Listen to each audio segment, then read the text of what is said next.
High dear viewers, আসসালামু আলাইকুম। ফুডবাড়িতে আপনাকে স্বাগত জানাচ্ছি। হ্যাঁ ডিয়ার ভিউয়ার্স, যদি এখন আপনাকে বলা হয় যে খিচুড়ি রান্না করতে হবে, তাহলে আপনার মাথায় অনেক কিছু খেলা করবে। যেমন মশলা লাগবে, আদা লাগবে, রসুন লাগবে, এই লাগবে, সেই লাগবে। আসলে সব কিছু জঞ্জাল শেষ করে আমি আপনাদের সঙ্গে খুবই একটা ইজি ওয়ে শেয়ার করব, যার মাধ্যমে আপনারা খুব সহজেই অল্প সময়ের ভিতর খিচুড়ি রান্না করতে পারবেন।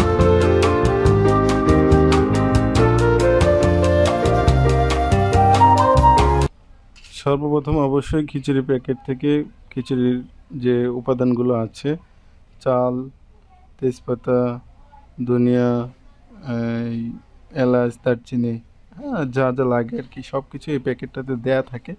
তো আমরা এগুলোকে বের করে একটা পাত্রে রাখবো। এরপর আমরা যে কাজ করবো তা স্টেপ বাই স্টেপ আপনাকে দেখাচ্ছি।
একটা হাঁড়িতে এই মগ দিয়ে আমরা 6 মগ পরিমাণ পানি নেব, অর্থাৎ এখানে প্রায় 1.5 কেজি পরিমাণ পানি হবে।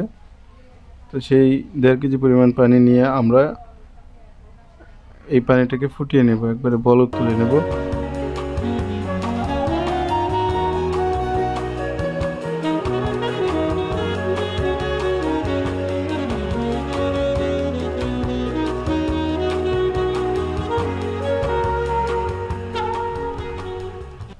পানি ফোটার পর আমরা একটা কড়াইয়ের মধ্যে বেশ কিছু পরিমাণ তেল দিয়ে এর মধ্যে পেঁয়াজ এবং পেঁয়াজগুলো ভেজে নেব সুন্দর করে।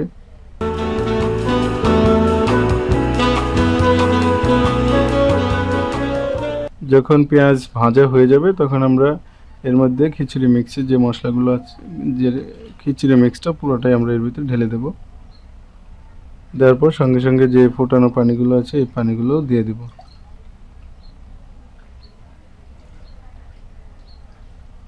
ব্যাস, এইভাবেই আপনি খুব সহজে তৈরি করে নিতে পারবেন খিচুড়ি।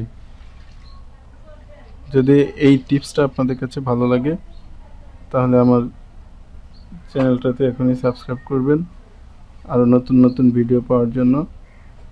আর আমার এই ভিডিও সম্পর্কে যদি আপনাদের কোনো প্রশ্ন থাকে তাহলে অবশ্যই আমাদেরকে কমেন্ট করে জানাবেন।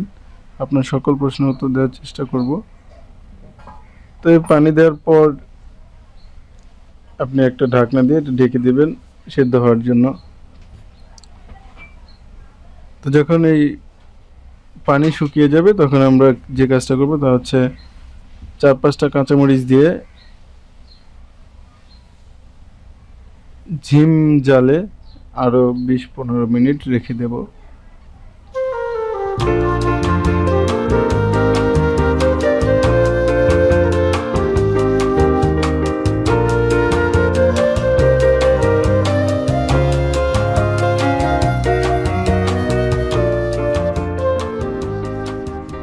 মাঝে মাঝে ঢাকনা খুলে একটু নেড়ে চেড়ে দিতে হবে, না হলে নিচে আবার লেগে যাওয়ার সম্ভাবনা থাকে।